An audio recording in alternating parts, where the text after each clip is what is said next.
Bonjour à tous, bonjour Joanne. Hello, good evening, Chef Good Maxim. evening, Chef Maxime, everyone. Hannah, it's good to see you all. Good to see you all. A pleasure to be here for this meeting. Oh, it's always my pleasure to be here with you, to be able to participate in the Alliance program. So, what an honor. Once again, thank you, Maxime, for this wonderful opportunity. Thank you very much to Pradita University, and especially one thank you to you, Joanne, for preparing this event and sharing with us your knowledge. Thank you so much and have a wonderful event, everyone. You're very well. Thank you to Chef Maxime. So, are there any more announcements from Alliance or no one? I think we have few members connected from France and maybe others, but yeah, let's start. We are keen on the beginning. All right. Welcome to webinar series Indonesian Tourism Session 1 with the topic A Whole New Bali. First, I want to thank you for everyone for being here. Glad to have you guys here with us to cover a very interesting topic. Before we start, I would like to give the chance for Chef Maximois. Maybe you have some words for us. Once again, I really appreciate that Pradita University are presenting a lot of events this year. Pradita University is a member of the Alliance since end of last year. So an honor and a pleasure to have them in the network representing Indonesia. And we're really happy to be able to learn about tourism in Indonesia and challenges that you might have in Indonesia. So really happy to be here for this special meeting. Thanks. All right, thank you, Chef Maxim, for the words. And now I would like to give the chance to Ibu Meirani. Maybe you want to give us some words also? Hannah, just to correct you, I think Ibu Merani is not present today, so maybe we can go straight away to the talk. All right. So Mr. Johan will give us some words first before to start the topic. Okay, thank you, Hannah, for this opportunity, for this chance to say a few words. First of all, thank you very much for you all to be here, my fellow colleagues from the Alliance, my fellow colleagues from Pradita or other parts of Indonesia who's present today. Thank you very much and welcome. I just hope that you guys will be able to learn a lot of new things right after this webinar. I'm hoping that coming out of this webinar, you will be able to step up, get up, and make some changes towards the tourism scenes of Indonesia. So please be innovative. Please ask questions, ask many questions as you like, because this is a very interesting topic. And once again, like if you guys are my students, you know that I never like talking in a one-way direction. So please ask many questions and we can have like some sort of discussions if you can. So that's my rule. And please, if you have some questions, just drop it off by the chat box, and later on, maybe Hannah would be able to help me read those questions one by one. So that would be some short introduction from me. So shall I start, Hannah, or you have anything else? All right. If no one wants to ask a question now, maybe Mr. Johan can start the topic. I hope you guys enjoy the topic because this is a very interesting one. Maybe no one, a few people talk about this. So let's, Mr. Johan, the floor is yours. All right, thank you. Ms. Hannah, is it possible for you to share the presentation, or would you like me to do it? All right, I will share the presentation. It's okay. All right, perfect. Thank you very much. Welcome.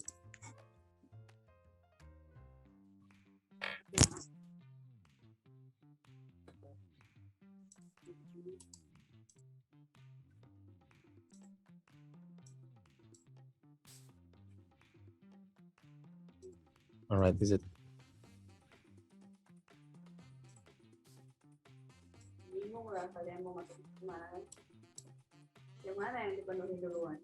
Is it It's not full screen yet. Maybe if it's full screen, it'll be better. All right, wait for a moment. Problem.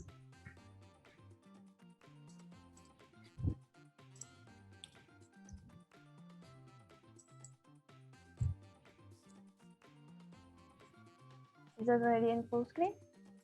Not in my screen though. It's not full screen yet.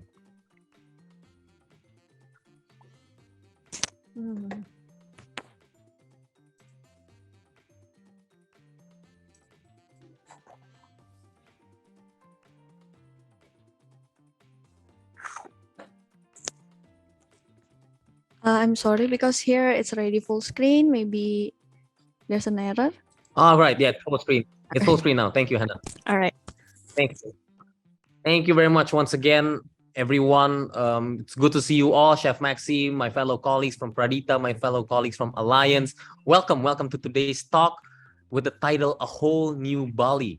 It's part of the webinar series in Indonesian Tourism Session 1.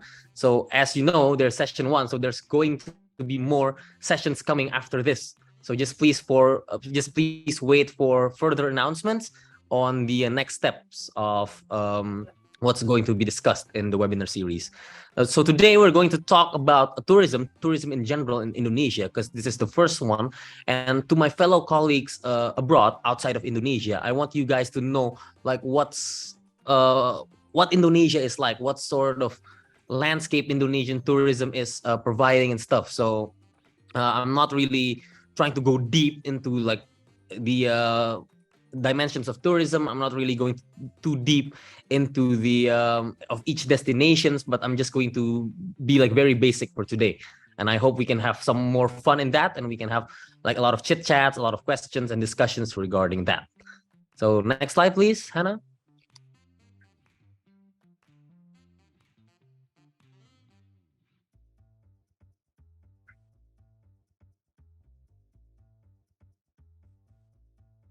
Wajahnya itu nggak gelap, buram, nggak nampak.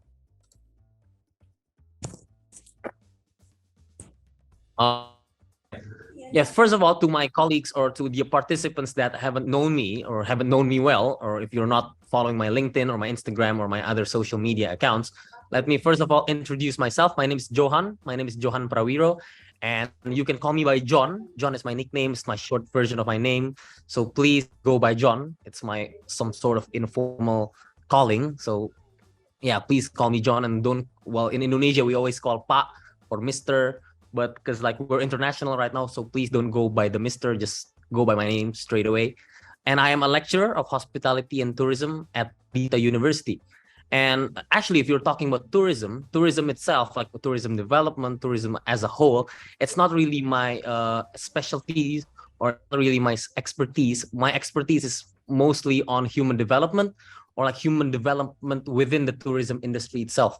How to create an effective workforce, leadership, human resource. That's my field of expertise. But today I'm representing all of my colleagues from Pradita to be able to talk about what we master most regarding tourism in general. I've had a few experiences before I am a lecturer. I used to run my family business as a horse stable in Indonesia. So we focus on sports tourism. I've had a lot of entrepreneurship experiences as well in culinary, in headhunting, and many more entrepreneurship experiences. And yeah, I am a UK graduate. So if I have some colleagues in the UK, it's good to see you guys. Or if not, then, or anyone from Europe, it's always a pleasure to meet you guys. And yeah, I've always missed Europe. I've always missed the UK. I've always missed going back. So please invite me to speak to one of your events in the UK. All right, next one, Hannah. That's enough about me. Let's just begin the talk. Next slide, then. Okay, so first of all, I want to ask a question. No, sorry, the previous one before this. The question I want to ask. All right, I would like to ask all of you guys, all the participants, what do we know about Bali? What do you know about Bali? Please feel free to use the chat box, and please feel free to type a lot of things as much as you know about Bali. I want to see some answers in the chat box if possible. Or if you're brave enough and you really wanna talk it out, please feel free to open your microphone and share to you your thoughts about Bali. Oh, okay. Victoriano, one of my students, says it's a nice place, of course. Of course, it is a nice place. I gotta agree, and everybody agrees with that. Anyone else other than Victor?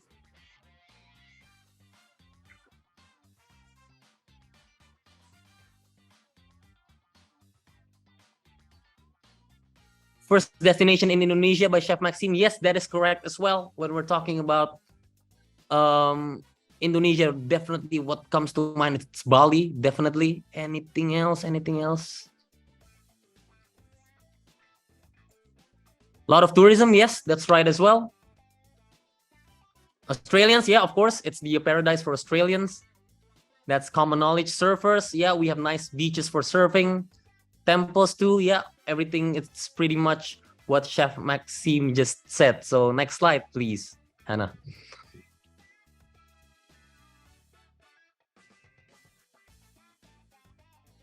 Okay, to know about Bali, first of all, it's a tropical island paradise. Whenever we heard Bali, we always thought it's a nice place. Like what Victor just mentioned, it's a nice place. And nobody wants to disagree with that. Everybody agrees that it's a tropical island paradise. Famous for its fancy beaches, sunsets. It's a romantic place. And Chef Maxime also mentioned surfers. Yes, they are very famous for the surfing activities.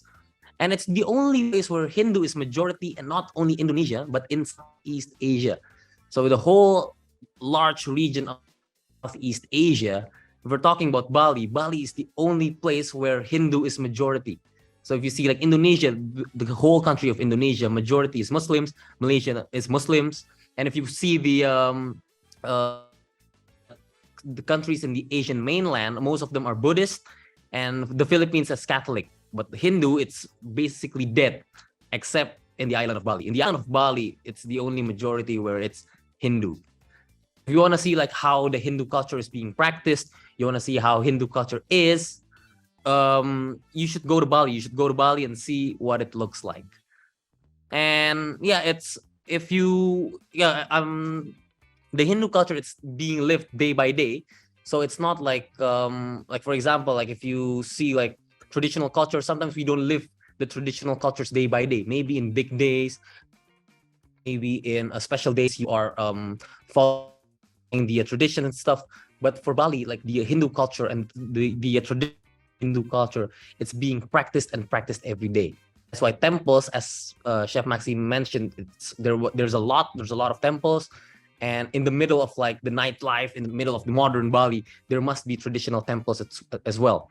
So as I said, it's living side by side with the modern culture. And it's also liberal compared to conservative Indonesia. From an Indonesian perspective, Bali it's much more liberal. And what I meant by liberal is like you have amazing nightlife scenery and alcohol. I would say it's not legal. It's not like completely illegal, but it's much more easier to find alcohol compared to like other parts of Indonesia. So I would say it's much more liberal compared to like the other parts of Indonesia. Some fun facts as well. Some drug substances are legal as well. If you ever heard of magic mushrooms, it's legal in Bali.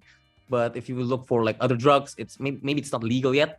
And if you're looking for other drugs in Indonesia, it's definitely not legal. It's definitely illegal. So yeah, if you are curious, you wanna try magic mushrooms, yeah, this is the place where you should go. Okay. Well, I'm not encouraging you guys, but if you guys are curious and you want to know. All right. Next slide, please.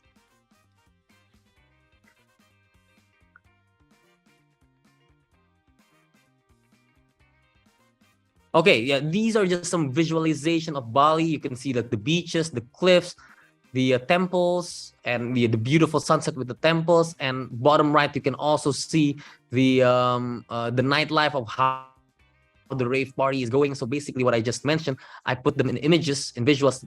This is it. This is, if you've never been to Bali before, this is how it looks like. But you can go to the next slide, Hannah.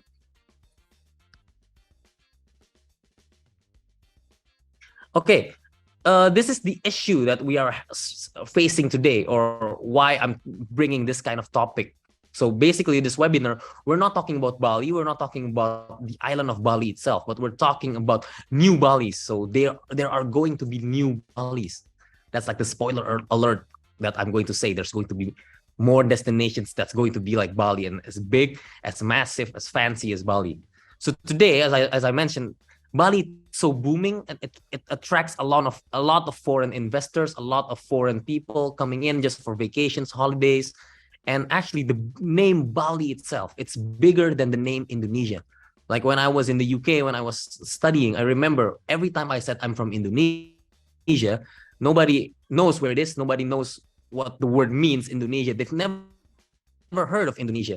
But every time I said Bali, they must know. And oh yeah, it's my dream destination. I really want to go there. It's so good. I've seen images. It's so great. So that's why the name Bali, it's bigger than Indonesia.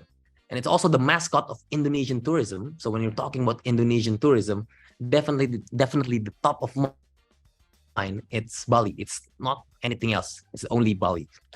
And there are talks that Indonesians want to increase tourism. They want to increase the GDP through tourism. And actually, if you want to do that, and if you really want to focus it on the small island of Bali, it won't be possible. So if you want to increase tourism, you really need to explore the other islands. You really need the other islands to be able to take part as well and contribute. So it's not just Bali that can contribute like the whole increasement of the GDP. So yeah, it's got to be a team effort. You can't really rely on like a one-man show from Bali itself. And so yeah, like the issue that I'm want to bring as well is, so Indonesia itself, it's a country, it's a massive country, it's huge. It's a country more than 17,000 islands, and they do have a lot of full tourism potential. But the thing is, like the other parts of Indonesia, they're not really fulfilling their potential. They're only relying on Bali, and like these people, they know they have something good, but they don't want to go outside of their comfort zone in able to develop their tourism scene better. And not just that, but they don't want to change. They only want like their old lifestyle. They don't want to be able to attract foreign investors. They don't want to attract foreign tourists. And then the government now, they are changing the rules. Okay, we really need foreign tourists. We really need people from abroad to be able to know these parts as well, and not just Bali. So that's what's going on today. But there's also a saying that a lot of foreign investment this island only made the island more spoiled. What I meant by becoming more spoiled is Bali itself, it's losing its identity. The Hindus, the Hindu culture, the temples, it's like slowly one by one, everything is losing, because a lot of foreign investments, everything gets more modern, and they said like, oh, we can't lose the whole identity. We really need to keep the traditions. We really need to keep the traditional aspects of Bali. So definitely we can't let the foreign investors invest in Bali and not invest in any other parts, because they still want to keep the Hindu culture that I mentioned before. So that's pretty much the landscape that I want to share regarding Bali today. Okay, next slide, Hannah. So yes, President Widodo, our current president, he announced that he would prioritize the tourism sector, as I mentioned before, and he would create 10 new destinations. So Bali itself, that's one destination, but they want to create 10 more Balis, or 10 new Balis. So I'm pretty sure you guys are curious, what are on the list. So let's just have a look at it. And my talk today would be discussing a one by one of how it looks like. And I hope that you guys would be able to ask questions, or you guys want to have some thoughts, some ideas you want to share, please do share with us. Okay, next slide, Hannah.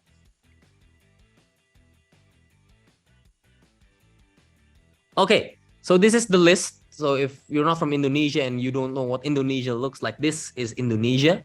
And I'm going to go through it one by one. And if you see, like the west, it's Danau Toba. I'm going to start with Danau Toba, and I'm going to start all the way to Komodo. So I'm going to start all the way in a chronological order, starting from west to east. You don't have to memorize all the list by looking at this list, because I'm going to go through with it one by one, starting from Danau Toba in the island of Sumatra. Okay, next slide, Hannah. Okay, so Lake Toba, or in Indonesia we call it Danau Toba, it's located in North Sumatra. So North Sumatra, it's the province, it's the state. So Sumatra itself, it's the island, and North Sumatra, it's one province within the Sumatra island.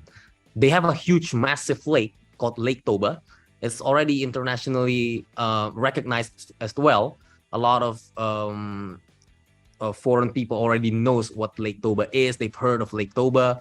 So maybe this is not something completely new, but if it is, then I would be sharing to you what makes it so special. And these are just images of showing how big this lake is. It looks like an ocean from some perspective, from some point of view, but nah, it's not an ocean. It's a lake. It's a lake. It's a giant, massive lake. And you can see some traditional buildings right here as well, because there are cultural involvements as well. And yeah, you can see there are some resorts as well, because it's already been built. Some resorts has been built, so you can see how the development is at the moment. So next slide, please.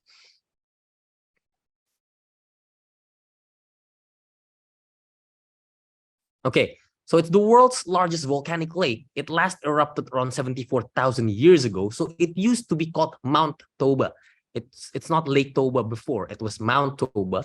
And due to the eruption, massive eruptions, I'm using eruptions with an S because there was like a multiple times eruptions, and yeah, it exploded like multiple times, and it formed like this huge, massive lake. And today we could call it the caldera. And the caldera itself, there's a couple of calderas. It's not just one caldera. So there's like the Porcea caldera, there's the Harangol caldera, Sibandang caldera, and Samosir caldera. So there's like a couple of calderas within the lake itself. So yeah, one thing that you should know, it used to be a huge mountain. It exploded, it formed, it became like a massive lake. It also becomes a calderas. And now the Danau Toba itself, it's not just being used for like a getaway where you want to enjoy the waters, but it's also being used for research. If you're a geologist, you want to know the stones, you want to learn about the volcanic stones that is taking part there, or that's present there, you can actually see what it's like. So you can use it for study as well. So next slide, please.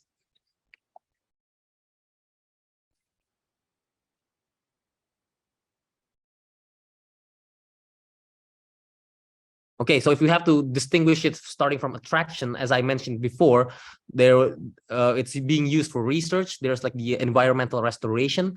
So yeah, if you want to enjoy the environment, you want to see like how the environment is, what it's like for environmental research or geological research, you can definitely go here. That's the main attraction. And they have the Batak cultural preservation as well. So Indonesia, as you know, like we are a country of 17,000 islands, and we have a lot of, we're not all just Malays, you know, we're all basically Malays, but we have like different cultures from different islands, different parts. And yeah, the people of North Sumatra, they are called the Batak. And you can also learn about the Batak culture in the Toba Lake, because that's what they offer as well, the traditional Batak culture. Resorts, as I've said before, it's already being built. And there are also some attractions and activities like kayaking, or like kayaking by the lake, or you can enjoy like water activities or like chilled water activities by the lake as well. If you're talking about access, closest airport is still Kuala Namu International Airport, located in Medan. So from Medan going to the Toba Lake, it's actually a long drive. It takes you around 6 hours to drive. But at the moment, they're constructing the Kuala Namu Parapat toll road.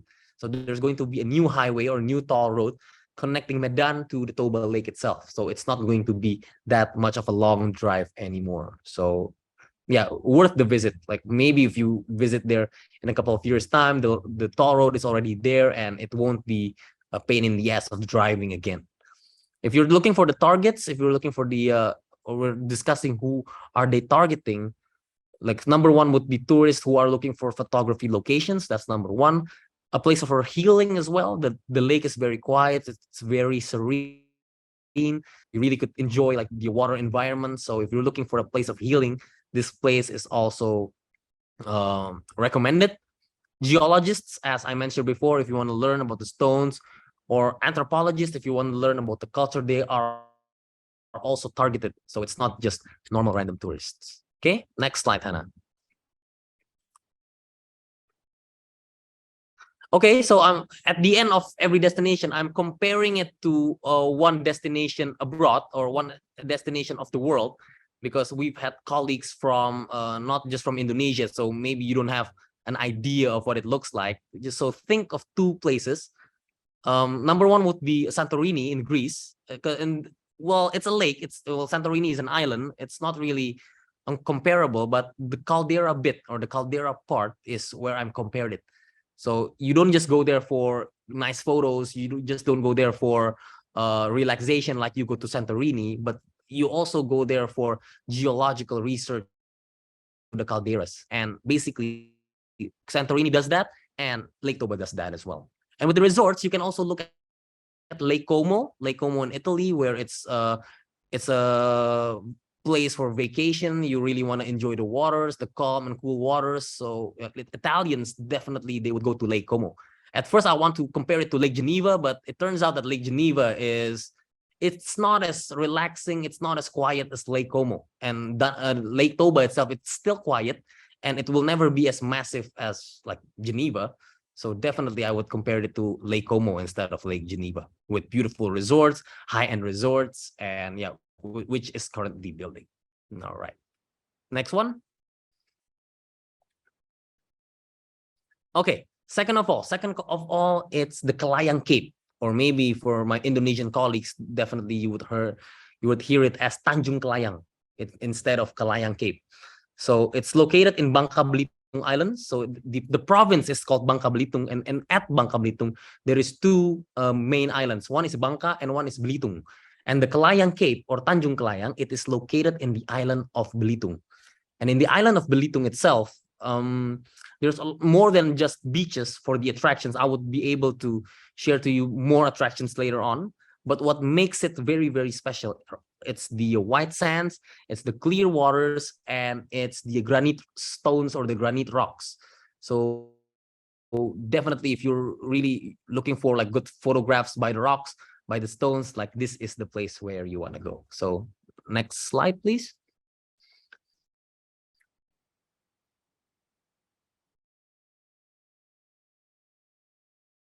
Okay, so yes, Bangka Belitung itself, like geographically, it's very strategic because it's located just on the eastern tip of the island of Sumatra. And if you go from the Strait of Malacca, which is the strait that is very, very, very, very important to the world, you just go like further down. That's where you find Bangka Belitung. So it's considered very, very strategic. And for ASEAN tourists, it would be very strategic as well, going on to the Belitung Island, because yeah, location wise, it's very helpful. And at the moment, it's not like as busy as Lake Toba. At the moment, it's not as busy as the other parts that I'm going to mention. So if you're really looking for just like clear beaches, or just you just want to find like natural photography spots, like this is where you want to go, especially with the rocks, with the granite rocks that I mentioned before. Next slide, please, Hannah.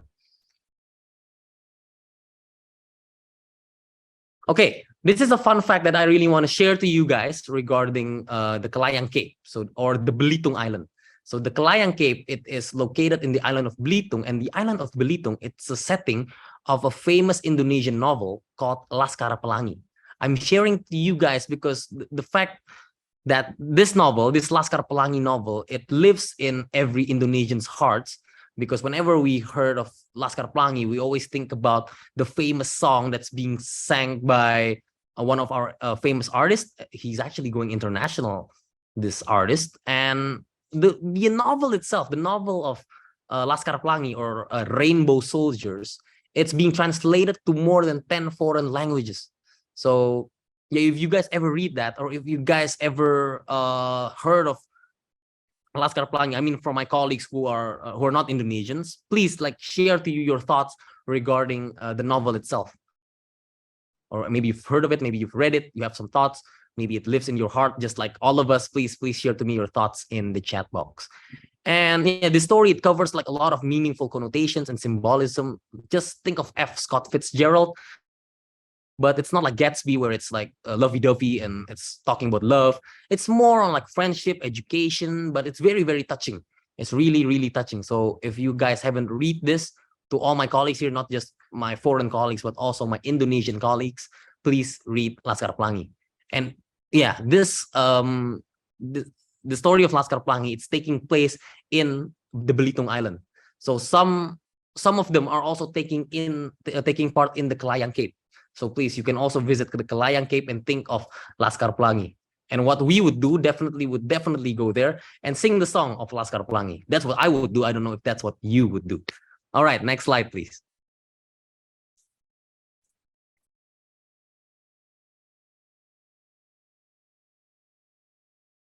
Okay, attractions, as I mentioned before, white sands, the clear waters, and they also they offer a lot of water sport activities like jet skis, banana boats. They are offering that as well. And yeah, the stones, as I mentioned before, the granite stones. It's also a location for romantic sunsets, just like Bali, because the Kelayang Cape, it's facing westward where the sun sets. So you can definitely see a clear sunset, just like the islands of Bali. So you don't have to go all the way to Bali in order to enjoy sunsets. Everywhere you can enjoy the sunsets. And also offers island hopping. So if you're really, really into island hopping, then yeah, this destination definitely would give you the chance or the opportunity to do it. Okay, to get there, it's also easy. It's not that hard. There is the Belitung airport. It's located in Tanjung Pandan, the largest city in the island of Belitung. And from the airport itself, going to the Kelayang Cape, it only takes a 30-minute drive. And there are a couple of access roads that you can use just to get to the Kelayang Cape. So it's very, very accessible. And it's not like a long drive like Lake Toba, as I mentioned before. And the tourist targets, who are they targeting?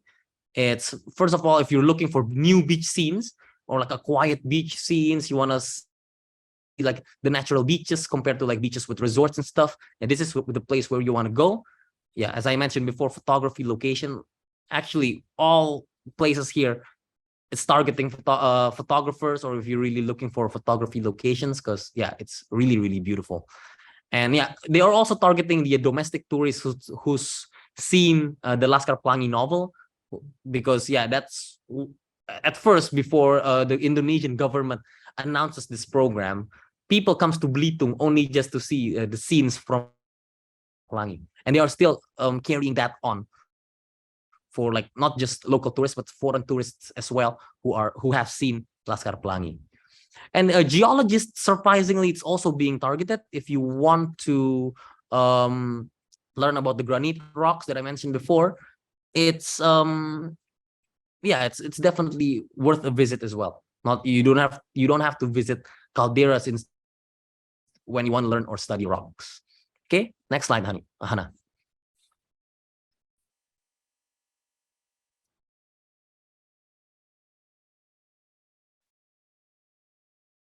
Okay, if I have to compare to other destinations in the world as well, number one would be my island of Seychelles.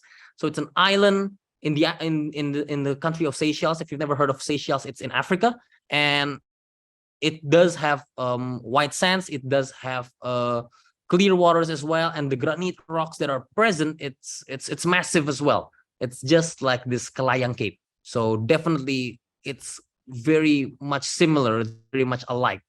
So yeah, this is number one comparison. And another one would be Churong National Park in South Australia. It's also similar. They have the granite rocks, the waters are blue, the sands are white, so it's pretty much similar. And it's both places are pretty quiet as well. It's not like massive with the resorts and human activities. So yeah, pretty comparable. Next one, please. Okay, going on to the third one. The third one would be the Lesung Cape. Cape in Indonesia, it's Tanjung, so my Indonesian colleagues would call it Tanjung Lesung. Tanjung Lesung it's also a beach scenery, same like the Kelayang Cape, but it's slightly more different because there are much more human activities that are taking place here. So later on, I'll be sharing to you what sorts of activities that are going on. And it is located in Banten. It is located in the province of Banten. And Banten itself is already located in Java. So we've already moved from one region of Sumatra and we're already in Java at the moment, at the third place. Okay, next slide, Hannah.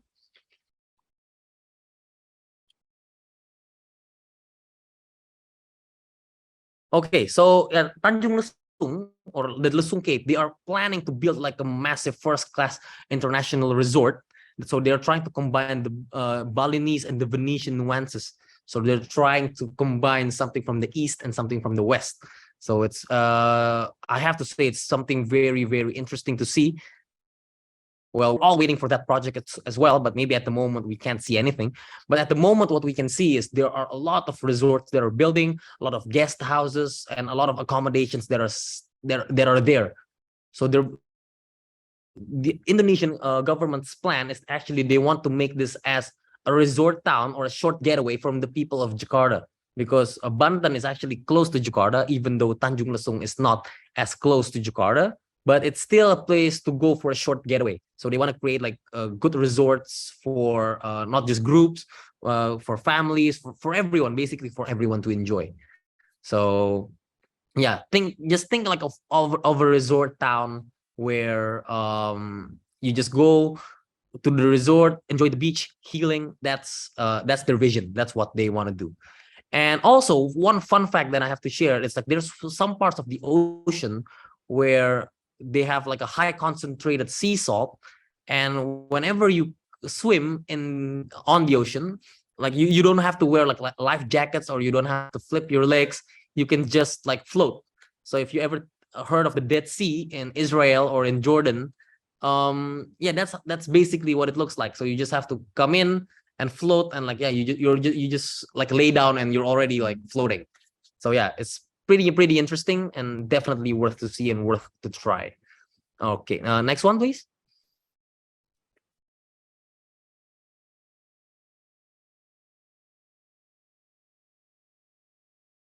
Okay, so when we're talking about attraction as well, maybe it's similar to the Kalayang Cape. It has beaches, it has water sport activities as well. But here they do offer diving, they do offer snorkeling as well. The corals maybe are not as beautiful as the other destinations that I'm going to share later. But the thing is with the they do offer diving and snorkeling locations and activities. So if you're really into diving, you're really into snorkeling, please go to this Tanjung Lesung destination. So yeah, they do have well-built resorts as well. So it's for, as I said before, it's for everyone. It's for families. It's for groups. It's for corporate groups, offices who wants to make some activities by the resort. Everything is targeted, or everyone is targeted. And golf is also a big thing there. So there are a couple of golf courses that are built and currently still on construction. But yeah, as we know that golf is a big thing in tourism, whenever you have a good golf course, it means that, oh, this place is such a massive place. This place is such a good place where it's luxury. So that's what they're trying to build at the moment, and that's what you can enjoy when you're there as well. You're into golf. So to access it, as I said before, it is located in the province of Banten.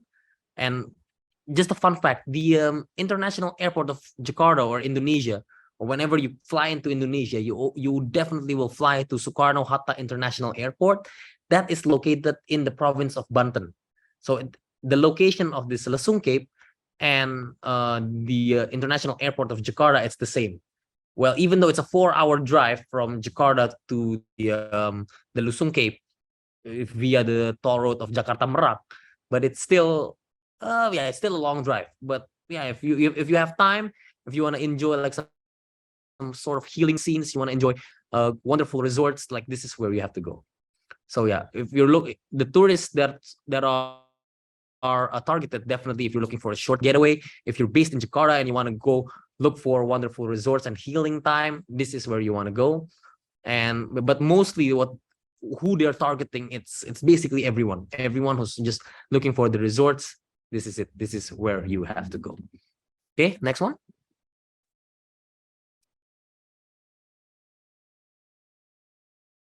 Okay, to compare, definitely first one, because as I mentioned before, Dead Sea.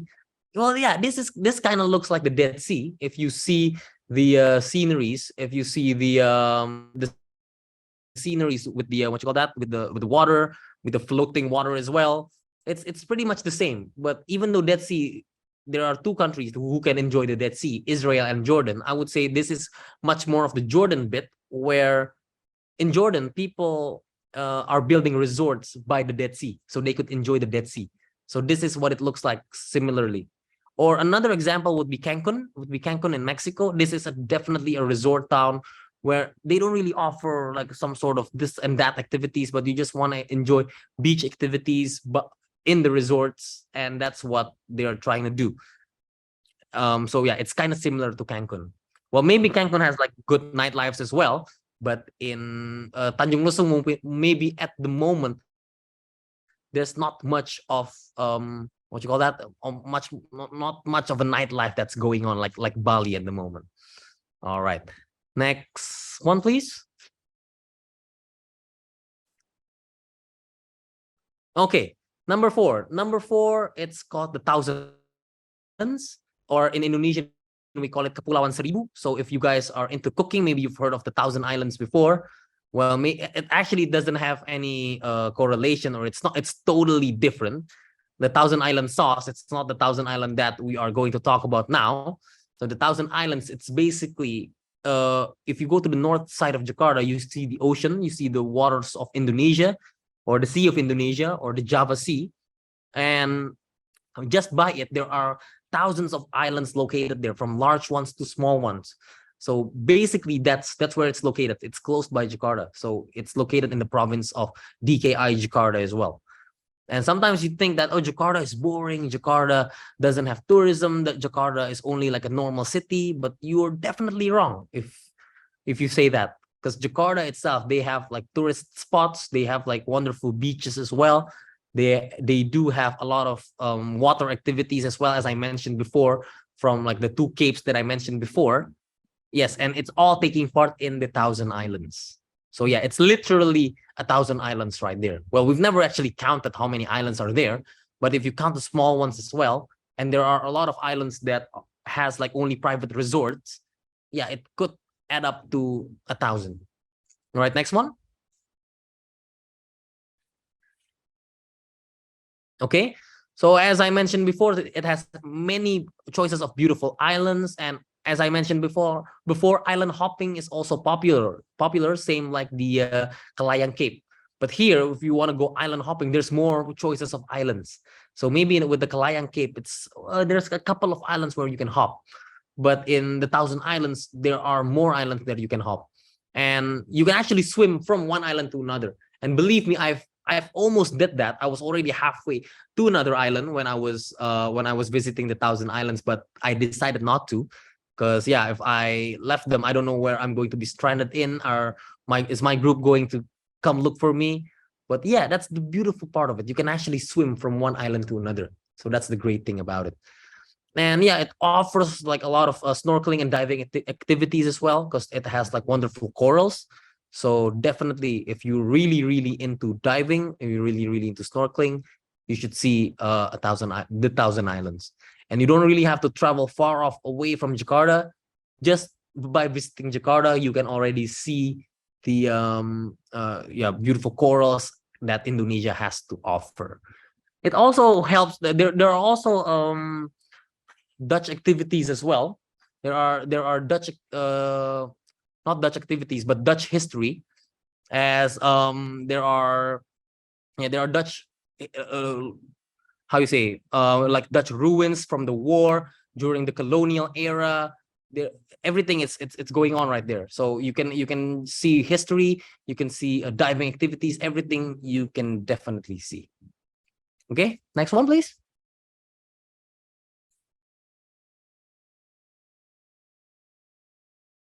Okay, the main attraction, as I mentioned before, is snorkeling and island hopping. Private resorts are also there, and history, a bit of history, it's also there. So if you're interested in history, you want to see like dark tourism or like some spooky tourism that's going on, you can also see it, because it's there used to be like an old prison of the Dutch where they used to capture prisoners of war, or they used to capture like political prisoners, and it's happening in the prison is located in the Thousand Islands, so you can definitely see that one as well. Fishing is also main attraction of the Thousand Islands. And to be able to access those Thousand Islands from Jakarta itself, there are 3 main ports, starting from Marina Ancol, Sunda Kelapa, and Muara Angke ports going to the Thousand Islands itself. But there are smaller ports that could take you basically anywhere in the Thousand Islands. And the good thing about these Thousand Islands is all of the islands has like seaports already. So definitely you don't have to like find, oh, where am I going to park my boat and stuff. You can basically park everywhere, and from parking everywhere, you can basically visit each and every island. Yeah, and if you look for the tourist target, definitely, same. If you're looking for a place of healing, you're looking for beach scenes, and you want to appreciate history as well, this is where you want to go. Or if you really have an interest in diving or water activities, this is where you want to go as well. Okay, next one. Okay, to be able to compare it to like other parts of the world, number one would be the Cyclades Islands in Greece, where you can do island hopping, you can do other water activities. It's how basically Greece is, you know. You can see from one island, you can see another island. Oh, there's another island, let's just go there. Basically, that's how it is. Same like if you're looking in Japan, Okinawa, maybe if you see like the bottom right picture, you never knew that was Japan, because if we talk about Japan, we never have this picture in mind, but Japan or Okinawa does offer this some sort of activities like this. So yeah, if you want to do island hopping, Japan is one of the places where you can do it, Okinawa. Or like if you're Indonesian, you don't have to go all the way to Okinawa, just go to the Thousand Islands. Next one, please. Okay, we're not done with beaches. There are still more beaches coming, but I'm going to take a break from beaches. So yeah, we're still in the island of Java. We've talked about Banten, we've talked about Jakarta, and now we're going to be talking towards the central part of the island of Java, which is the Borobudur Temple. It's located in central Java, or in Indonesian, we call it Candi Borobudur. So if you're looking for beaches, or if you think the new Bali is all about beaches, it's not. There are not all of them is just about beaches. Some of them are historical places as well, such as the Borobudur Temple. I'm pretty sure most of you guys have heard of this massive temple. So let's find out more about what this massive temple is. Next slide, please. Okay. It's a world cultural masterpiece. It used to be nominated to become one of the 7 wonders of the world. However, it did not make the list. I'm not sure why, though. I'm not sure why it didn't make the list. But it's, if you see how it is, it's so massive. It's so good.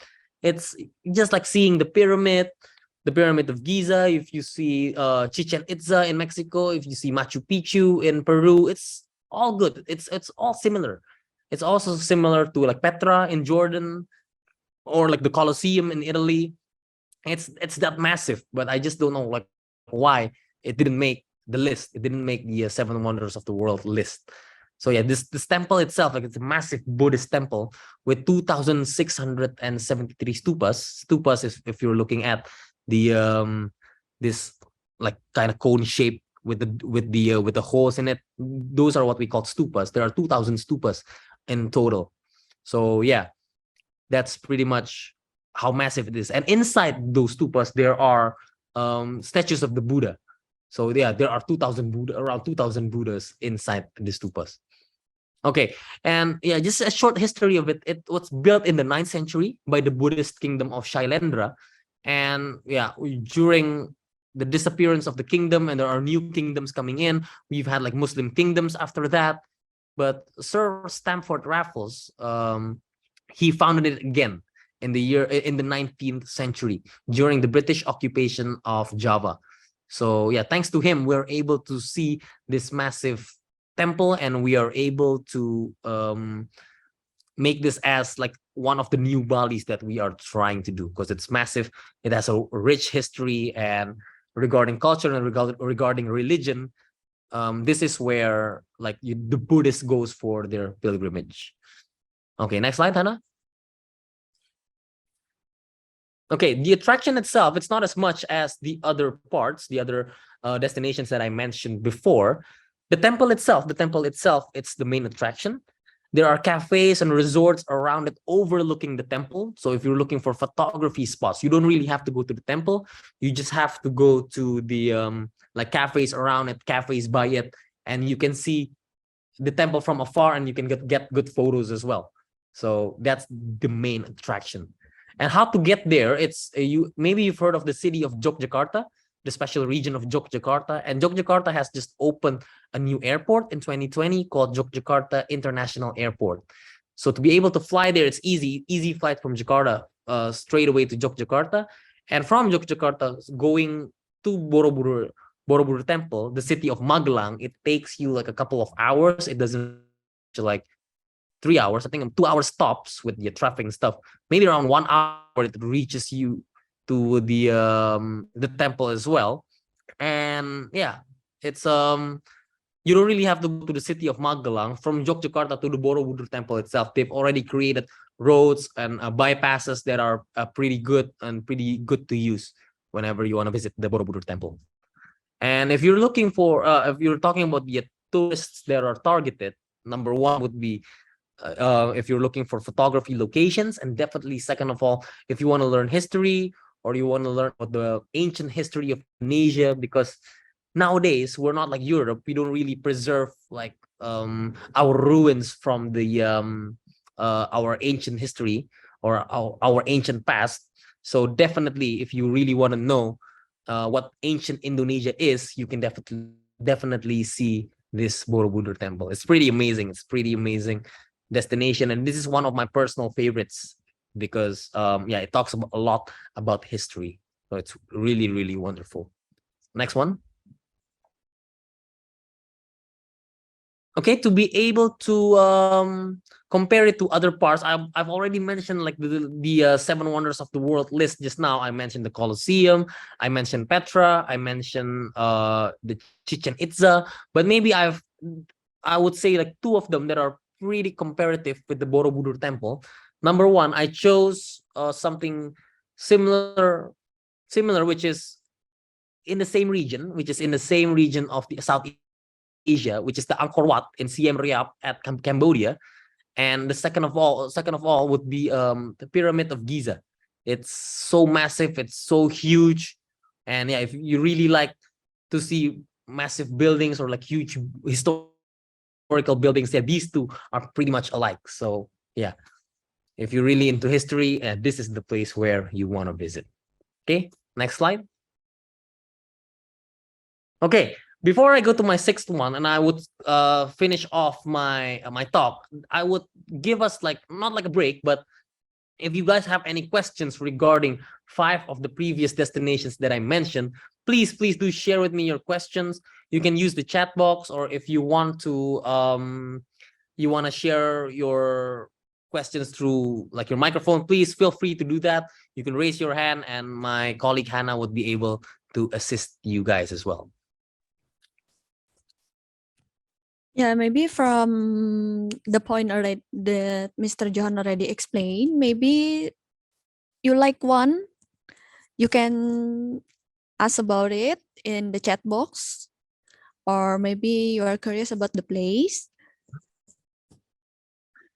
Or do you have any favorite from all the 5 points that Mr. John already explained?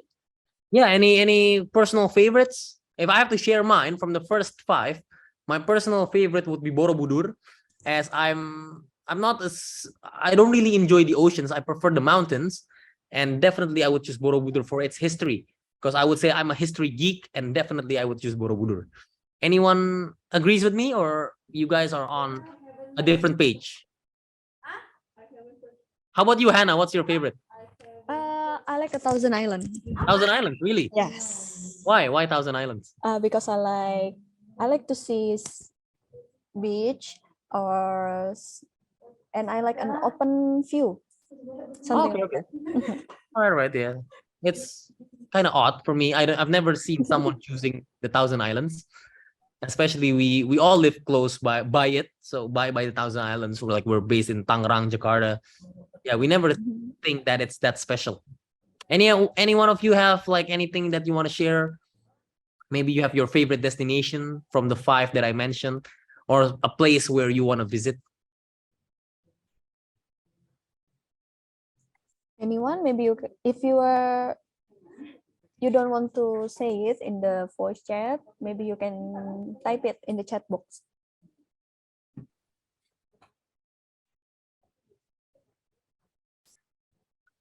Maybe someone have a favorite from all the 5 points. We have 5 points left. Yeah, before I close off to the next 5 points.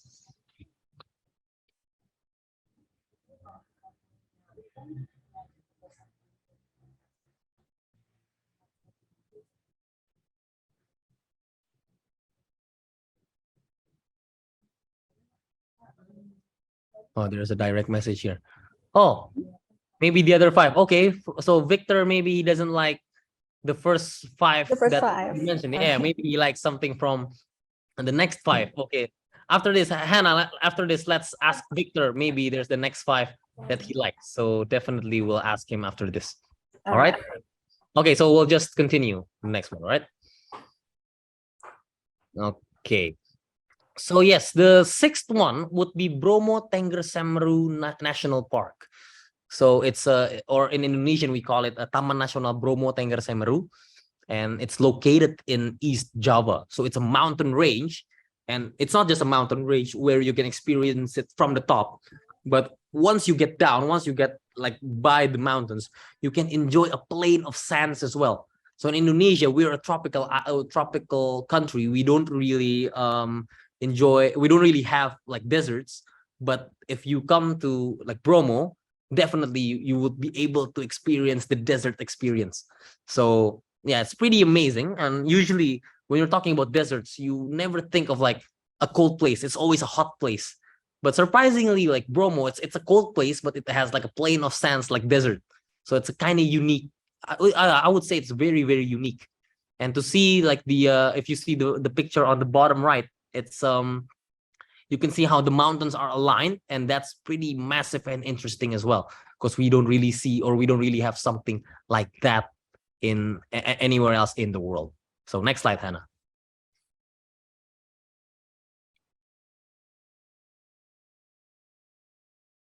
Okay, so it's if you see the this mountain range, if you see Mount Semeru, it's still an active volcano. It last erupted in 2021. So if you're ever thinking of hiking Mount Semeru, please be careful, as like there are a lot of active volcanoes in Indonesia, and I would say just please be careful if you're planning to visit them. But definitely, if you really want to visit, want to take some photos, you want to hike, it's definitely worth the visit. So yeah, if you're looking for a beautiful, wonderful sunrise, this is the place where you can go. As I mentioned before, I prefer mountains compared to the sea, and this Bromo Tengger Semeru National Park, it's just beautiful.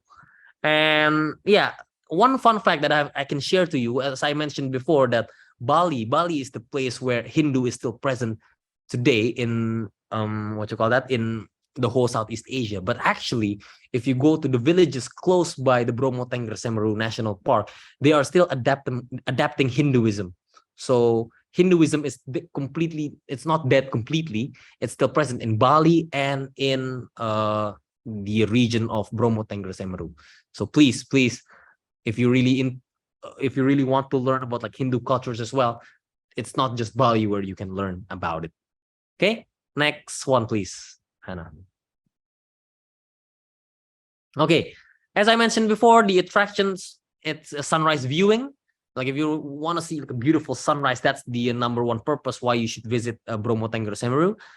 And second of all would be you can hike the various mountains, like starting from Mount Batok, Mount Bromo itself, or Mount Semeru.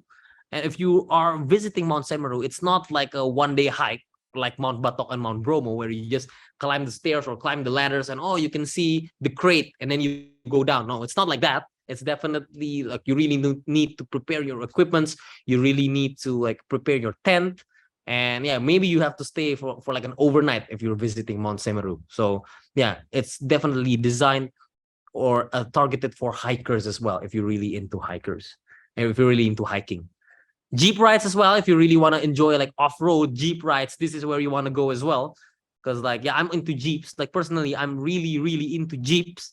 And when I came there and I'm able to like experience the Jeep drive, it was so amazing. It was so wonderful.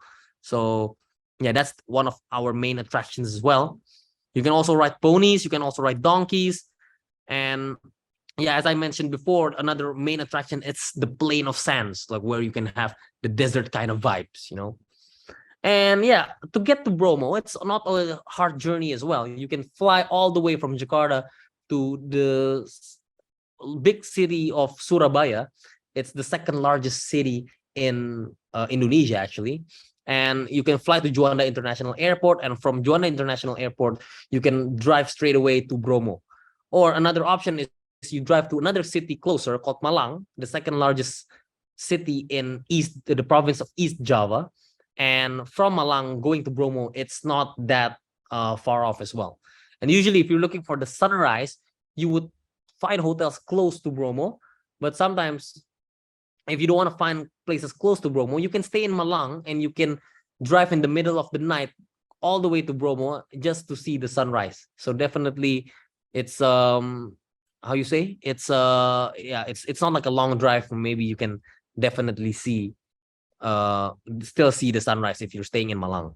But if you're staying in Surabaya and you want to catch all the way up to the sunrise, yeah, it's going to be like a longer drive. So I would not recommend that one. I would prefer the Malang access. And yeah, the targets that are targeted is definitely number one would be if you're looking for photography, a location as well. If you're looking for a sunrise, if you're looking for like a mountain kind of scenery, like this is where you want to visit.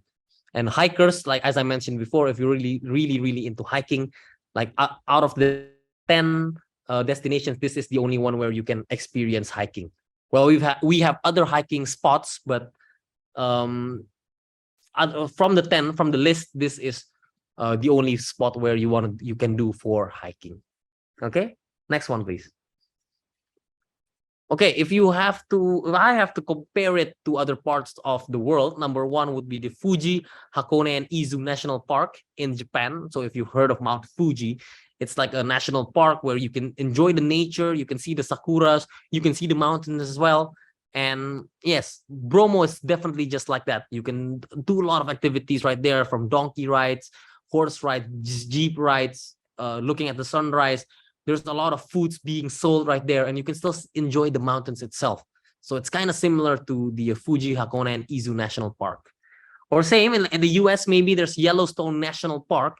You can also enjoy it because the volcano is still active in the Yellowstone National Park. And definitely you can still walk by the crate. And in Bromo, you can also still walk by the crate as well. So it's kind of similar if you're looking at both of them.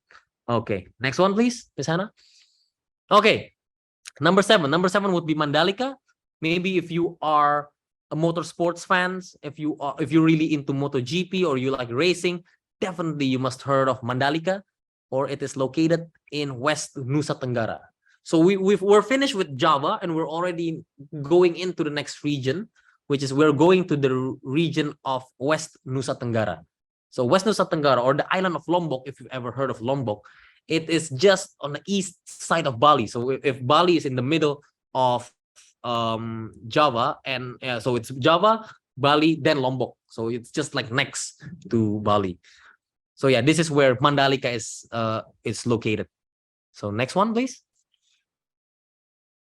So yes, what's different with Mandalika? It's not just natural beaches with white sands, with clear waters, but the good thing is, or what's different, it has cliffs. It definitely has cliffs.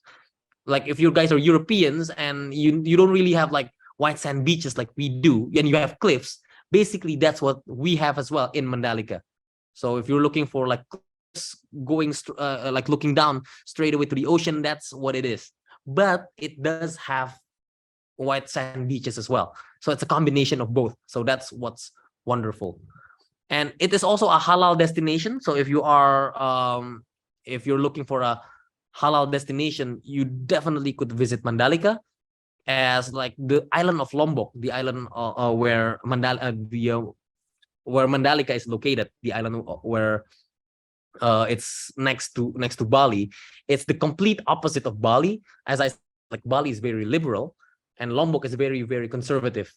And if you guys are conservative and you guys still want to value your Muslim activities, or you guys still want to value your Muslim traditions, this place is definitely very Muslim friendly.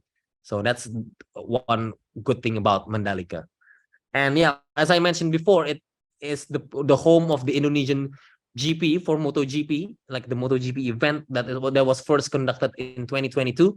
And I heard that the what you call that, the in the upcoming years they are going to use it for other purposes as well, not just MotoGP.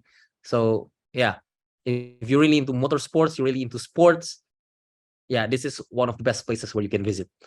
And oh yeah, well, when talking about resort town, like as I mentioned, Tanjung Lesung before, Mandalika, they also want to build it into a resort town. Maybe it's much more busier than Tanjung Lesung. As Tanjung Lesung, they want to make it like a quiet resort town for healing. But Mandalika, it's not really a quiet place for healing, but they want to be able to enjoy the circuit, and like this new city, it wants to be like massive. And I would be able to compare it after this with other parts of the world. So next slide, please. Okay, the attraction, as I mentioned before, we have white sand beaches, we have like clear waters as well, and cliffs. Like not other parts have cliffs, so this is the only one where it has cliffs. And the circuit itself, it's very, very big, it's very, very massive, and that's where that's why people usually come to Mandalika. That's what they do. They wanna visit the international circuit, the Pertamina Mandalika International Circuit. And also you can see the cultures of West Nusa Tenggara. So you don't really have to be a motorsports fans in order to visit Mandalika. If you're really into culture as well, you want to learn about cultures, you can definitely come to the Sade village, or Kampung Sade in Mandalika or in Lombok, to be able to see what the West Nusa Tenggara culture is. How to get there? It's pretty easy as well. You have direct flights from Jakarta to Lombok International Airport, and that's where Mandalika is located. And from Lombok International Airport to Mandalika, it only takes you 20 minutes. So it's not like a pain in the ass driving, or it's not like a massive drive. So definitely it's easy access. And who are targeted? It's definitely, if you're looking for resorts as well, they are building like lots and lots of resorts in Mandalika. And if you're looking for if you're an automotive fan or an automotive enthusiast, this is where you want to go, compared to like the other parts of or the other destinations on the list. And if you're an athlete, definitely this is where you want to visit as well. So the circuit, it's not being used just for racing, but there are other activities, other events, sport events where everything is taking place. So yeah, for example, like triathlon, they are using the circuit for the running, and the swimming, it's been taking you guys are swimming like close by the circuit. So it's not just for the what you call that, it's not just for racing, but it's being used for other events as well. Next one, please. Okay, so if you have to compare them with the other parts of the world, number one would be Sochi in Russia. It's the summer capital of Russia. When we're talking about Russia, definitely we're only thinking about the snow. We're always thinking about the ice, how it's cold. But actually, Russia, they have their summer capital, and it's called Sochi. And in Sochi, why I'm comparing it to Sochi? Because it's a resort town, and it has a circuit as well for Formula One. And that's what they want to do. That's what Mandalika is believed to be. They want to have like resorts, like a busy town with like seaports as well, like this, with the circuit itself. So that's like they want to follow Sochi in order to build this new city. Or Jeddah in Saudi Arabia, it's also similar. Jeddah, if you know, it's when you're talking about Saudi Arabia, we only think about like Mecca, or like people go for pilgrimage, some sort of things like this. But actually, if you go to Jeddah, it's definitely not like the typical Saudi Arabia where, so it's much more modern. There are a lot of resorts, a lot of investments. They have their own circuit as well. So what they want to do, it's pretty much the same. And the fact that it's halal, as they want to promote halal tourism, so it's definitely comparable to Jeddah. Okay, next one, Hannah. Okay, number 8. Number 8 would be Wakatobi and in Southeast Sulawesi. So we've already covered the Java all the way to the West Nusa Tenggara, which is by Bali, and now we're going to the north above the West Nusa Tenggara, which is the island of Sulawesi. Sulawesi, if you look at the map, there's like an island with the shape of the letter K. That's Sulawesi, and Wakatobi is located in Southeast Sulawesi. So it's a diving location. It's a diving spot where you have beautiful corals, and it's different than the destinations that I mentioned before, such as Thousand Islands or other parts as well. Like for example, like the Tanjung Lesung, it's kind of different. So if you see Wakatobi, it's the corals are much more colorful. Okay, next one, Hannah.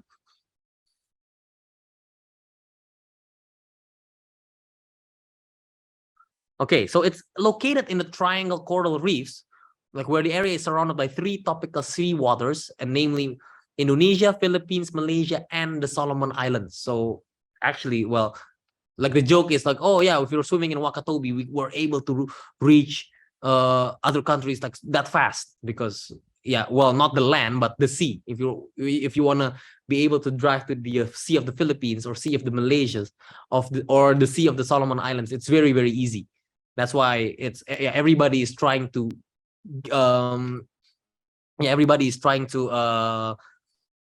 look for that sort of spot because it has colorful reefs as well. It has a lot of uniqueness within that water. So that's definitely like a lot of countries are claiming that part of the water. So yeah, it's a good diving location. It has like a coral reef area of 118,000 hectares, which is pretty massive. There are 750 kinds of stones and different corals, with a total of 850 species that exist in the world. So you don't really have to travel all the way to the world just to see these sorts of corals. Everything is present in Wakatobi. So yeah, pretty interesting to see if you're really into diving. Okay, next slide, please. Okay, main attraction, as I mentioned before, would be the beaches, would be the diving activities as well with the corals. If you're really interested in studying the corals or studying the animals, yeah, this is where you want to visit as well. And it's not just snorkeling or diving, but it also offers scuba diving. If you're really interested in scuba diving, this is where you want to go because the corals are pretty worth it compared to the other destinations I mentioned before. And if you want to learn about the indigenous Wakatobian culture, so it's a mixture of Malays and the Polynesian culture, this is where you want to visit as well. Because the Polynesian culture in Indonesia, it's definitely taking place in Papua, in the island of Papua, but the island of Papua, it doesn't, none of them is in the 10 of the list. So if you see destinations in Papua, none of them made the list. So yeah, if you want to see the mixture of the Malays and the Polynesian, you can definitely see it in here in Wakatobi.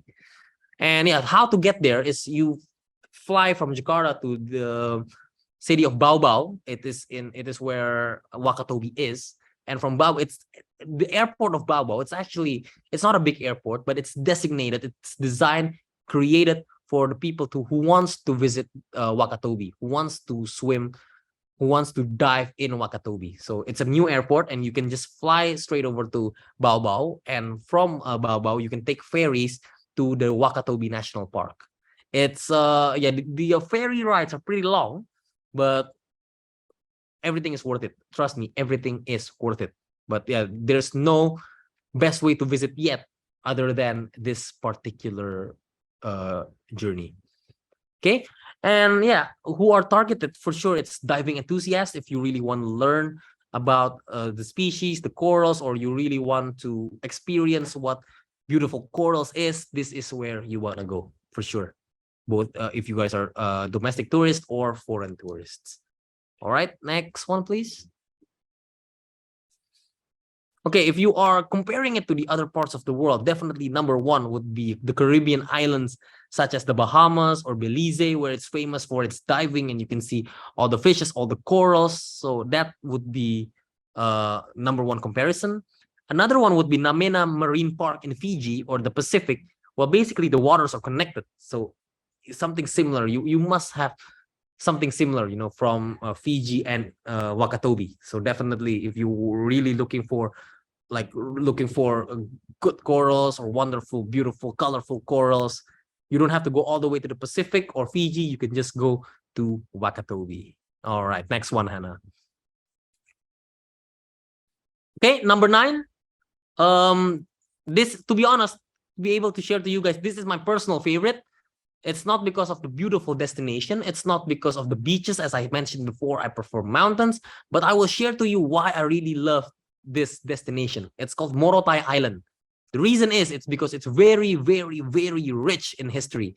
So if you're like a history geek like me, definitely I would say choose this one as your personal favorite, other than the Borobudur. So Morotai Island, it's an island located in North Ternate. It's not actually North Ternate, it's North Maluku. Sorry, it's my mistake. It's North Maluku, or close by the city of Ternate. And the Morotai Island, it used to be considered one of the Spice Islands. So during the colonial era, where the Dutch, the Spanish, the Portuguese are trying to fight for Indonesia, they are looking for these islands, the Spice Islands, and Morotai is one of these islands. And it's not just part of the Spice Islands, but Morotai itself, it's a very strategic post during World War II. So there used to be like battles and battles between the Allies and the Japanese, because this part of the Axis, it was the Japanese, and well, the Allies who are taking part here, it's mostly the Americans. There are a bit of Australians, but mostly are Americans. But yeah, there used to be like a lot of battles regarding this island. So next one, please. So yeah, it's definitely, it's famous for how it looks like as well. The white beaches, the clear waters, and it's also isolated. So if you're looking for like a place of healing as well, this is where you want to go. Maybe it's far, maybe it's not that close. So it's, if you're looking for healing, like you might not want, oh, I want to go to Morotai Island just for healing. It's like, it's much more expensive. It's much more hard to get, but yeah, it's definitely worth the visit. And yeah, why I said it was my favorite destination is because one of my favorite idols from World War II, his name is General Douglas MacArthur. He was the one of the U.S. Army generals. He used to be based in Morotai. He used to fought in Morotai, fighting over the Japanese. And yeah, there was a statue built for him.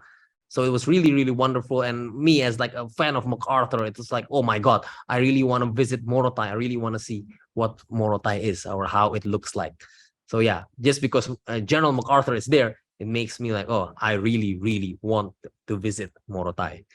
But like, yeah, as I mentioned before, other than it's being a very, very, how you say, it's very, very beautiful. It's also rich in history. And next one, please. So for the attractions, as I mentioned before as well, it has beaches, it has World War II memorials, not just one though, there's a couple of World War II memorials, World War II ruins, and yeah, and the diving is also pretty massive right there. So it's, yeah, if you're really into diving and you really want to dive in clear waters, like this is where you want to go. And to access it, there's a private airport, like a new one called the Leo Watimena Airport. So it's at the southern tip of the island of Morotai. So you can fly straight away from Jakarta to to Morotai Island straight away, even though there's not much of flights, but there are flights, like better than nothing, you know. And ports are located in smaller secluded islands as well. So if you really want to do island hopping, the ports are already built as well. So it's not like some sort of primitive where, as I said before, you need to find your boat or you need to find where you have to park your boat and stuff. No, it's not going to be like that. And The targets, for sure, if you're looking for quiet beach scenes, if you're looking for a place to dive, to snorkel, this is where you have to visit. And a history enthusiast, just like I am, this is where you want to visit as well, for sure. Especially if you're really into military history, or if you really like World War II history, this is where you want to visit. So please, Hannah, next one, please. Okay, if I have to compare two parts, it would be, number one would be Corregidor Island in the Philippines, due to its rich, not just beautiful, but it's rich in history as well. So definitely I would compare it to Corregidor Island. And the second one, it would be Guam or U.S. territory in Micronesia. Guam, like maybe you've heard it in American movies, it's like a strategic location as well. It's a strategic location during World War II as well. And at the moment, it's a tropical island paradise as well, just like Morotai. So it's pretty comparable. Okay. And all right, next one, Hannah, the last one. Let's go to the last one. Okay, the last one would be Komodo National Park, or Taman Nasional Komodo at East Nusa Tenggara. So we are already the last one. This is like the eastern tip. Like if you go further east, that's the island of Papua. But at the moment, we're not reaching Papua at the moment. We're only reaching East Nusa Tenggara. And East Nusa Tenggara, it's already like further east. This is where the Komodo island is located, or the Komodo National Park. And if you really like animals, this is where you want to visit as well. Next one, please, Hannah. Okay, so basically what it is, like if you've ever heard of the Komodo dragon, it's the cousin of dinosaurs. So this creature is pretty old. This creature, it's pretty primitive, and you can't really find Komodo dragons anywhere else. You can only find it in the Komodo Islands in Indonesia. So if you're really into animals, you really want to learn about reptiles, animals, this is where you want to visit. So definitely, if you really want to see like the adrenaline, or you really want to feel the danger of it, because they are a very dangerous creature. This is where you want to visit as well.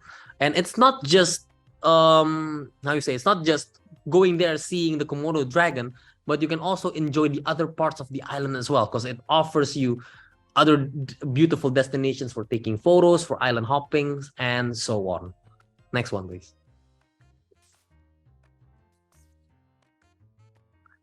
Okay, so the attractions there, other than the Komodo dragon itself, it's the beaches are beautiful, island hopping, and you can also do snorkeling and diving, because the corals are pretty beautiful as well. And you want to have the Finisi boat experience, where you are living in a boat for example, you take the tour for 3 days, and you live in the boat, stays on the boat.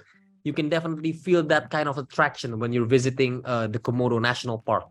So it's definitely worth the visit, where you can enjoy unique activities as well, compared to the other destinations. If you fancy living in a boat, maybe if you want to do some research about it, you can see how it is in Greece or in Turkey, in the Mediterranean, where that's what they do as well. They live in a boat, they sail, they visit the other islands. Basically, that's what they do here. That's what they do in East Nusa Tenggara. So we're not the first one that's done that, but we're definitely doing that as well. Okay. And how to get there? It's also very easy. There's a new airport that's built, a Komodo Airport, located in the city of Labuan Bajo in the island of Flores. So the island of Flores is one of the biggest islands in East Nusa Tenggara. So you just have to fly all the way to Flores, and from Flores you can catch the Finisi boat, and you can travel anywhere around the islands and anywhere around including the Komodo Islands. Okay, well, it takes more than a day to reach the island if you're using the boat, but definitely there are small islands where you can visit, which is beautiful, as I mentioned before. So yeah, if you who is targeted, definitely if you're an animal enthusiast, you're definitely welcome. If you're also looking for beach scenes or photos by the boat, by the beach, definitely you can enjoy here as well. And if you're scientists and you wanna learn about how the Komodo dragon is, definitely please visit the Komodo National Park. Perfect. Next one, Hannah. So yeah, and just to compare, well, I'm comparing it with like other national parks that has animals. Number one would be the Serengeti National Park in Tanzania, where you can experience different kind of animals. You can find zebras, you can find giraffes, elephants, other African animals in the national park. So that's kind of similar. Or well, I'm not really sure how to read this because this is kind of a tongue twister for me. Bandhavgarh National Park in India. It's pretty amazing as well, where you can see the Indian wildlife, you can see the tigers and other birds of India, which it's also pretty comparable. And it's also, if you want to test your adrenaline seeing tigers, as I mentioned before, you want to test your adrenaline seeing this dangerous creature of the Komodo dragons, this is where you want to visit as well. It's pretty comparable. So yeah, if you're really into animals, this is the place where you want to visit. All right, next one, Hannah. Okay, so our homework overall, we're still far off from perfect. We're still far off from good. There's a lot of homeworks that we really need to do, such as like infrastructure development for these destinations. We need to like our airports. We need to improve the quality of our airports. The drainage management system, it's pretty bad, I have to be honest. And at the moment, we're looking good, like in images, in marketing, we're really good. But if you like dig the waters and see how the water is, we're not that good. So we still have a lot of homework in that. Road constructions, we still have to repair our roads as well.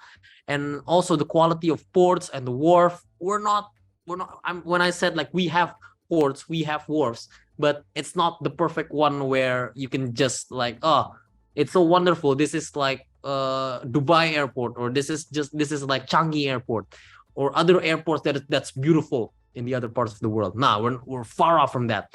Definitely a lot of good quality of ports or the quality of airports, we are still developing it. So we're still a long way from our vision.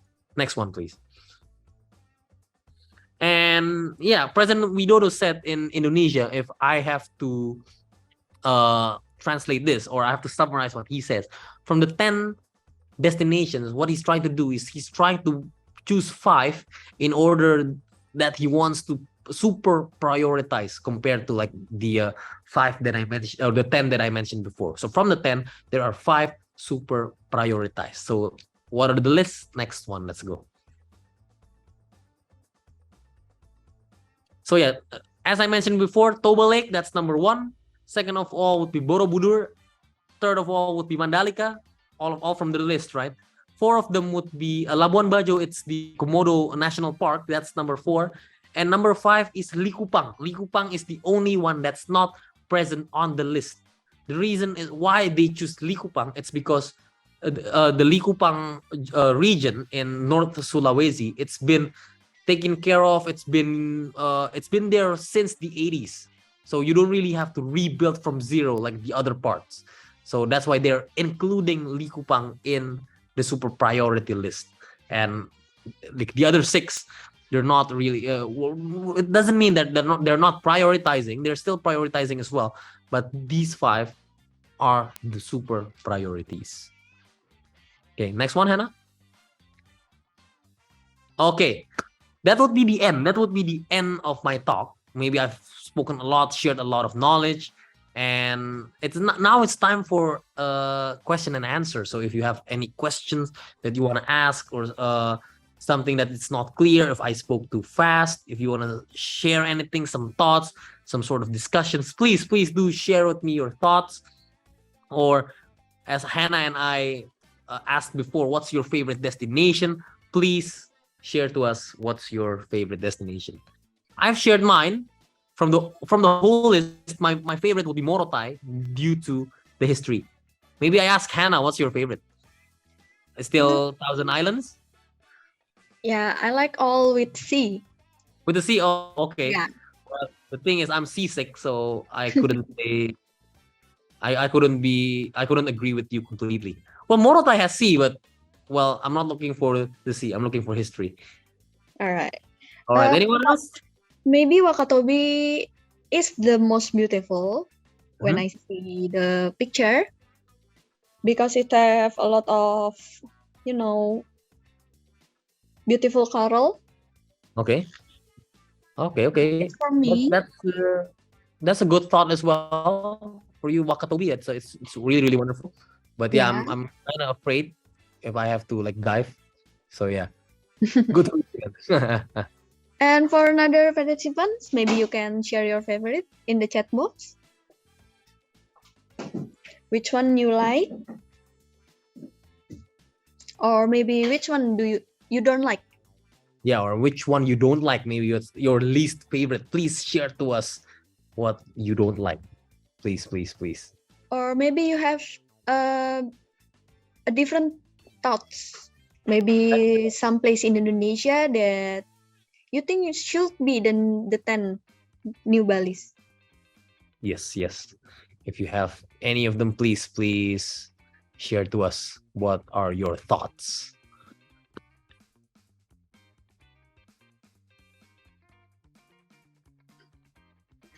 Maybe like we know that Thousand Islands have a lot of islands. Maybe you can name one. Like in Thousand Islands we have Pulau Pari or something like that. Mhm. Maybe you can share your thoughts. Or let's ask Victor, Hannah, because Victor said let's move on to the next 5. Maybe he has like his opinion of his favorite. Let's All ask. right. Victor, do you have any opinion about the 10 new Balis, or maybe you have new idea for the 10 new Balis?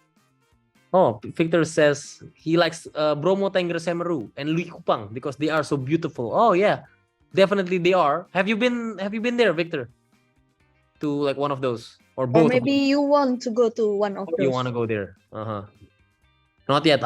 Okay. You should definitely. You should. It's very good to visit. So I think Victor like mountains. Oh yeah. Yeah, you like mountains, Victor? Oh, he likes mountains. Perfect. We can travel together then because I like mountains as well. Even though I couldn't stand the cold sometimes, but I would still prefer mountains. Anything else? Maybe someone anyone else? want to give another ideas or another answer? There's another message from Fionita from Hospar 20. Pulau Pramuka. Pulau Pramuka. Yes, I've been there once with Mr. Budi. Even I can't swim, but I love the sea view. Oh, well, I definitely agree with that. I definitely agree how the sea view is really wonderful. And actually, Hannah, if I have to share this to the other participants, I was also in that trip with Fionita and Mr. Budi.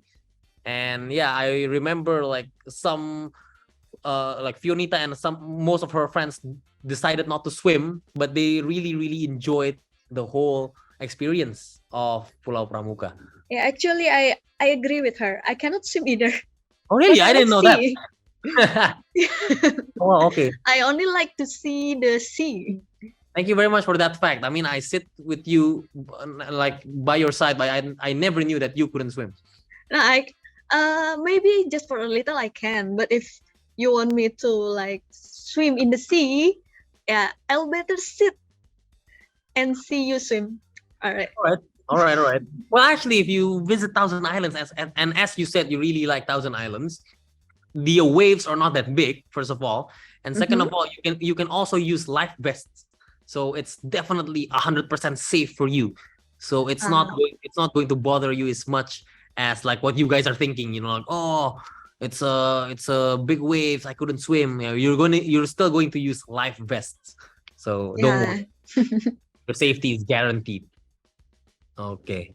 Anyone else? Anyone else wants to share their thoughts? Thank you, Victor and Fionita, for the thoughts.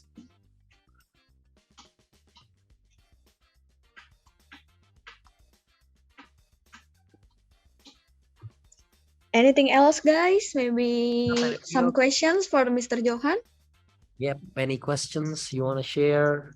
I would be very happy to answer your questions. All right. Maybe I want to ask why Mr. Johan picked this 10 to be the new Bali. Okay, first of all, it wasn't me who picked it. It was the Oh yeah, Indonesian all of the government. teachers here It's picked not this. it's not the teachers in Ah, Pradita, but it's the Indonesian government that chooses the locations. all right. Maybe you have a suggest For for me, the. Yeah, maybe you have different thoughts about the 10 new Balis.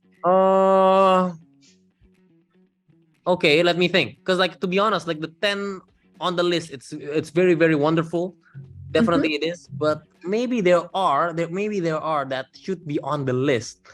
I would say, like, even though you want to move away from Bali, but I would still say please include North Bali to be like one of the priorities, because when we say like Bali is getting it's getting spoiled, Bali is getting like crowded, we're only talking about the South Bali.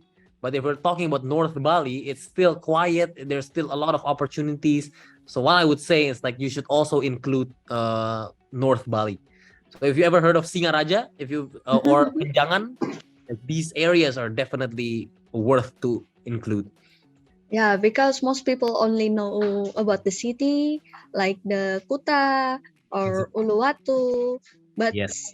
there's a lot of village there, and Yes, people don't know that. exactly. And when we're talking about Bali, definitely we only talk about the sea, how it's beautiful. But actually, if you see in the middle of the island, of this big island, you can see there's a huge lake, the Bedugu Lake. There's also Mount Batur, Mount Agung. Everything it's worth to see as well. It's that beautiful to see. So like we shouldn't forget these areas as well. All right, thank you, Mr. Johan. Are there other questions for Mr. Johan? Because I know it's getting late, and maybe you want to ask, but you're confused about the questions.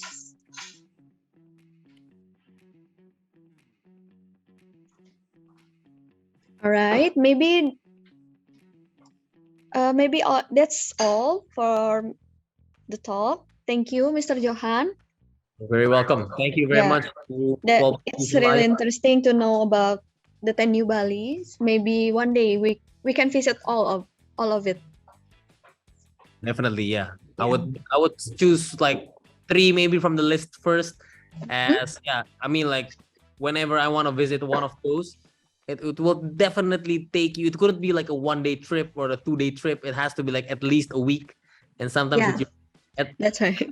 and with your busy schedule in the office, as you know, like we couldn't really let's have a week off and visit these places, you know. So yeah, We call it we'll healing, find time. right? We call it healing, yeah, and we Yeah. definitely need those, right? All right. All Thank right. Anna. Thank you very much for helping Yeah. me. Thank you very much. Thank you, Mr. Johan. I learned a lot and I like it. I like all. Even though I have a favorite, that's all a beautiful place to go. Oh, perfect. Yeah, maybe you got part about Bali.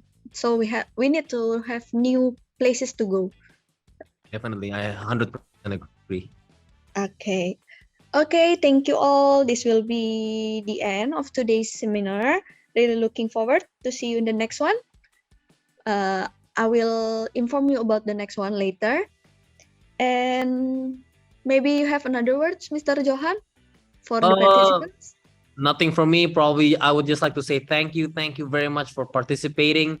Well, maybe if you guys are, we call it AFK or away from keyboard, but thank you for being here. Thank you for just listening. Well, even though you're not participating, but once again, I really, really appreciate your time for being here. To all my colleagues, not just Pradita, but from the whole world who has made their time or like dedicated their time to be able to join me in my talk about the 10 new Bali. So once again, thank you very much. Thank you, Hannah, as well, Pradita, and the whole Institute Global Foods and the whole.